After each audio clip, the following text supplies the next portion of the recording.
Well, good evening, everybody, and welcome to the Garnet Fire Informational Meeting for September 21st. That's a Sunday. I want to welcome everybody. My name is Nathan Judy, Information Officer for California Interagency Incident Management Team 5. I'll be your facilitator for tonight's meeting. Tonight you're going to hear from members of our Incident Command Team and the Forest. We're going to kick it off this morning, or this afternoon, or this evening with Spencer Andreas, but before we get to that, we're going to give you some numbers. So we are currently at 59,844 acres, 99% contained, with a total of 1,066 personnel on this fire. Spencer. Good evening, ladies and gentlemen. My name is Spencer again, and I'm one of the operations chief for California Interagency Incident Management Team 5. So I'll give you an update of what's been going on in the fire the last couple days, since it's been a few days since we've had a public meeting. The last little bit of mop-up we're doing is up on the McKinley Grove Road. So there's a lot of it's just really the large trees down in the fire perimeter. No threat to the line, but as we know, those will smoke for several days. So the crews are engaged working those, but everything's looking really good. So as you know, we're at 99% containment, pretty much black around most of the map, which has been a great stroke for all of us. So what is occurring throughout the rest of the fire is we're doing suppression repair. So we're rehabilitating all the lines we put in with bulldozers. So currently, our organization, we have it down to the branch level. So branch 5, they have their groups. They have specialized resources doing that. So we've been ordering a lot of bulldozers, heavy equipment to perform that. So within that current branch 10, branch 6, and branch 7 are all engaged in that, as well as our suppression groups that are working a lot of those contingency lines that we put in over probably about a week ago to protect some of those communities. So that'll be occurring over the course of the next couple days. And end of report. Great, thank you, Spencer. Appreciate that. Next up, we're going to bring our incident meteorologist, Dave Munyon. Good evening, everybody. Dave Munyon, incident meteorologist trainee. So first, before I get into the actual weather, I wanted to recap the rainfall that we had observed in that last big shot of rainfall we had a couple days ago. On the screen here, you can see these are observed rainfall totals that occurred between the evening of the 18th and the morning of September 19th. Pretty notable rainfall totals occurred across our fire. A lot of data points across the northern portion of our fire. Anywhere from 1.5 inches to almost close to 2 inches in some spots. Further west of the fire, a little bit less so. So these are fairly substantial rainfall totals that we received. This is quite abnormal for this part of the country for this time of the year. So on the next slide, you can see our forecast for the next several days here. We've been feeling the effects of all of that rainfall here on our fire, mostly in how humid the conditions are, both overnight, how good the recoveries are, and then in the afternoon, how muggy it's been feeling in the afternoons. Over the last several days, we've been slowly drying out. It's taking its sweet time, but we will continue to dry out. Temperatures will increase through Tuesday. High temperatures definitely going to be a little bit warmer than we feel today here, and then drier as well. As we get into the middle portion of the week, we're still eyeing a storm system that's going to come. This particular storm system is quite pesky and tricky to forecast. Uncertainty a couple days out as we are here is a little bit higher than normal for a storm system coming in. So we'll see how exactly this pattern is going to evolve over the next couple of days. But for now, the current thinking is we could see a shot of rainfall coming Wednesday into Thursday. Exact totals and timing of that precipitation, again, are still unknown at this time, but the current thinking is that will be likely less than 1/4 inch, so much less rainfall than we just got with that tropical remnant we had a couple of days ago. Beyond that, probably warming back up and slowly drying back out, depending on how much rain we got. That's all I have for my report. Thank you. Have a good one. Thanks, Dave. Appreciate that. Next up from our Burned Area Emergency Response Team, or BEAR team, is Eric Nasita. Good evening. My name is Eric Nasita. I'm a soil scientist with the Forest Service. And as the flames start diminishing, we recognize that the emergency is not over. The landscape has changed. The watersheds have been impacted. So the next thing that we have to keep in mind is the potential for flooding when we get rain on these burnt slopes. So we stand up a team. It's called a BEAR team, and it stands for Burned Area Emergency Response. And what we do is we stand up a bunch of specialists to evaluate how the watersheds were affected and how forest values might be impacted by any potential flooding, debris flows, erosion, and things like that. So the first step of our process is to actually spend a couple days out there seeing how badly the soil has burned, and we go into the area. We look and see how much the surface has been impacted and how much soil cover has been removed, and then we end up taking that data and producing a soil burn severity map. I do not have a soil burn severity map, but if you can see the back of my shirt, this is a soil burn severity map from the August complex. It was a 1.2 million acre fire. So we take that soil burn severity map and we use that as the foundation to model for debris flows, flooding, and erosion. And other things like access that maybe was limited in the past. So we evaluate all those things. And then we actually see if we can do some treatments to help mitigate the effects of that runoff. Another thing we evaluate is the water repellency of the soil. There's some compounds that are released that coat the soil, and it makes it so the water doesn't infiltrate as fast as we expect it to. So here's just a bead of water. This one probably sat on the surface of the water for 5 minutes. So yeah, and then we'll get a debris flow map from the USGS, and this will all be public. Our soil burn severity map will be public. Our flooding modeling, our erosion modeling, that'll all be released probably within a week or two. And so yeah, that's what I've got for you. Thanks. Thanks, Eric. Appreciate that. Next up from the Sierra National Forest, Forest Supervisor Dean Gould. Well, good evening, and thank you again for joining us. We've got a few things I definitely want to share with you, but I want to start off in a good way here and express my appreciation for all the support that we've gotten, first and foremost for California Team 5. They did an absolutely outstanding job over the past 2 weeks, picking up the incident at a really critical juncture, and from that moment they set foot on this incident. They've been leaning forward, really being creative, really being aggressive, and taking care of things, leading the over 3,200 personnel and all the equipment assigned to it, developing some really solid strategies. So can't thank them enough for coming to the incident and really doing a fantastic job, keeping it within those initial primary control lines. That is such a key takeaway from all of this, and that's something you should be really proud of them for being able to do. Now, on the heels of them, we have New York Incident Management Team, FDNY, coming in, and just as excited to have them joining us. We've had the good opportunity for them to not just do the typical one-day shadow. They've actually been with Team 5 now for several days to really get their situational awareness up, really be prepared, and they've got a solid handle on the incident right now, and I have all the confidence in them that they are really going to bring this incident to the finish line in terms of continuing to draw down the resources, continuing to address the hazard trees, and getting all that suppression repair work done. So, as this is now, as of tomorrow morning, going to be transitioning to a Type 3 incident, Ranger Kim Serini Wilson will be the agency administrator for it, and you may still, from time to time, hear or see myself or John Regerbruga, the Natural Resource Staff Officer for the Forest, who's also a qualified agency administrator, filling in for her because she is going to be out a few days this coming week. So, but she is going to be the agency administrator for the Type 3 incident. So, all right. Wanted to talk about this. I'm sure this is on a lot of folks' mind. The forest closure status had a big change from the county just recently, pulling both the mandatory and the warning evacuations off. So that just leaves the forest closure in place. And as I mentioned during our last meeting, you can see just how tight this is in on the fire footprint. As was mentioned by Mr. Judy earlier, there's still over 1,000 personnel assigned to this, a lot of heavy equipment, felling trees, a lot of hazard trees, a lot of suppression repair work.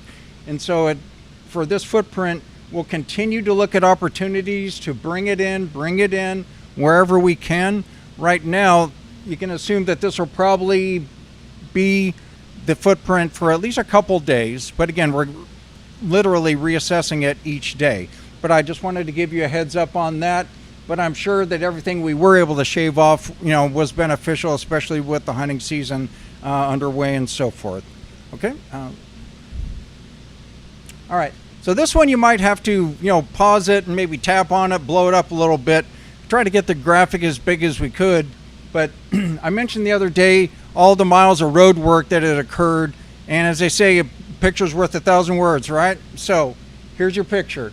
You can see all the roads that are designated in the black and white designations there throughout the fire footprint, and major roads leading up to the fire footprint. All those are roads that we spent well over $20 million the past 2 years just getting improvements in place for those, and that made such a huge difference in responding to this incident. So that forward thinking, getting the funding for those roads, getting the contracts in place, getting that work completed, I'm sure played a key role in the resources, the equipment, being able to get out there, the personnel to get out there in a safer, quicker way to respond more quickly to this incident. And I just want to say thank you to the Burned Area Emergency Response Team for stepping up. You heard how critical that is in assessing the greatest risks for erosion control within this fire footprint. So a lot going on. There's going to continue to be a lot going on, and thank you for being here with us. Thank you, Supervisor Gould. Appreciate that. On that same note about the evacuations, just to let you know, Sheriff's County took away all the evacuation warnings this morning. So no more evacuation orders or warnings are in place currently at this time. Next up, we're going to bring our incident commander, Dustin Mueller.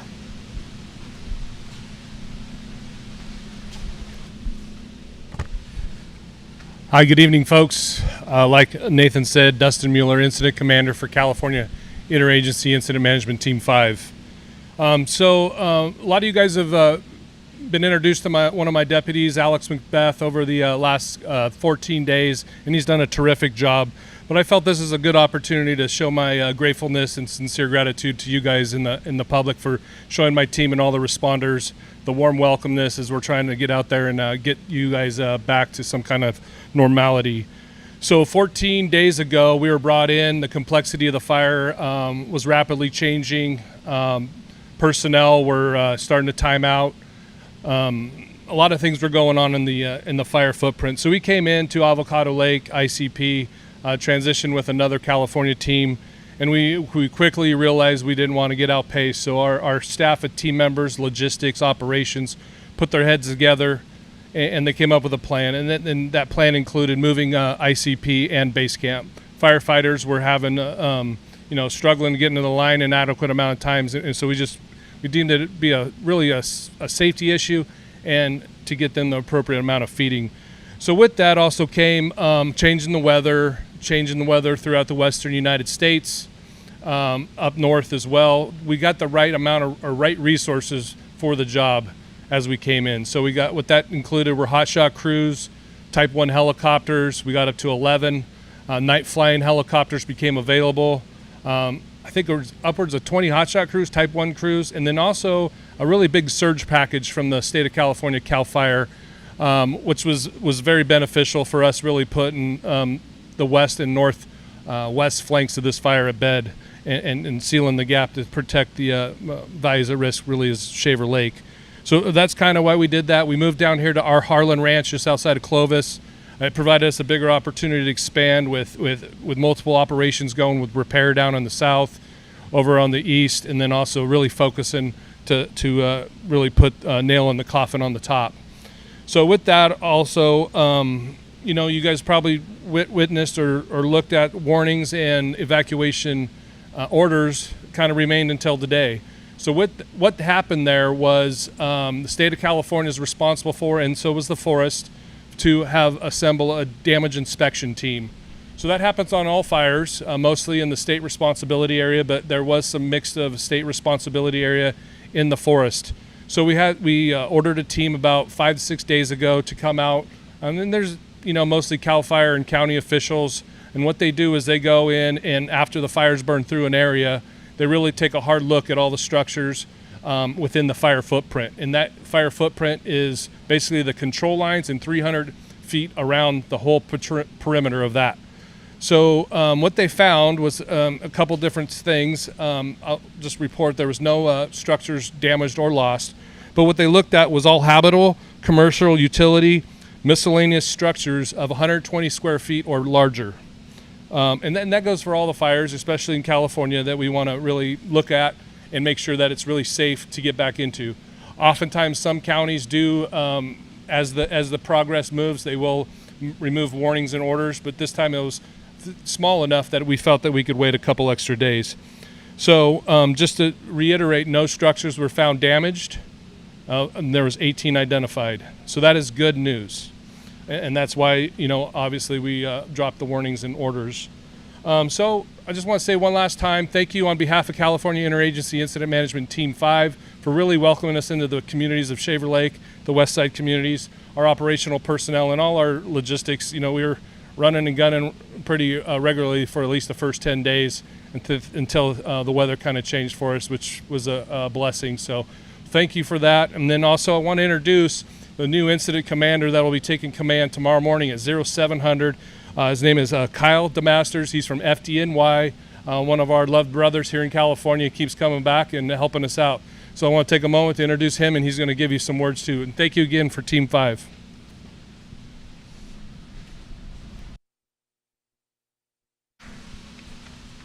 Thank you, Dustin. My name is Kyle DeMasters, Incident Commander of the FDNY Incident Management Team. I want to thank you for joining us tonight. We know the Garnet fire has affected many people across this area, and we truly appreciate your patience, support, and resilience. For the past 2 weeks, California Team 5 has been managing the Garnet fire. Under their leadership, tremendous progress has been made in containing and stabilizing the fire, safeguarding infrastructure, and keeping crews safe. As they near the end of their assignment, our team has been asked to take over the management of the Garnet fire tomorrow. I want to publicly thank California Team 5 for the smooth and professional transition they've provided. Their detailed briefings and open communication have made it much easier for our team to step in and continue the work without missing a beat. The teamwork benefits not only firefighters and support personnel, but also the communities we all serve. As we assume management of the Garnet fire, our priorities remain the same: the safety of the public and our firefighters, protecting critical resources, and keeping you informed. We'll continue to work closely with our local, state, and federal partners, and we'll keep sharing updates as the incident progresses. Tonight's meeting will be the final virtual community meeting for the Garnet fire. Moving forward, daily updates will be posted on the Sierra National Forest Facebook page and on the Sierra National Forest Incident Management YouTube channel, so you can continue to stay informed. Thank you again to California Team 5 for their outstanding work, and thank you to the community for your support.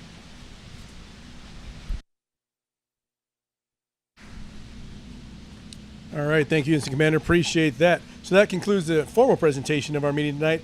We're going to go in some questions that you guys submitted. We didn't have any emailed, but we did have one that was on through our internet, through either Facebook or YouTube. And we'll go ahead and bring back up Supervisor Gould.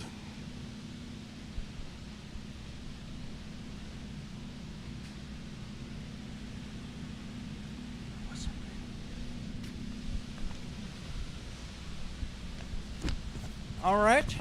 Let's see. We've got a question. 10S17 road be lifted. So let's see. Could you go back to the road map?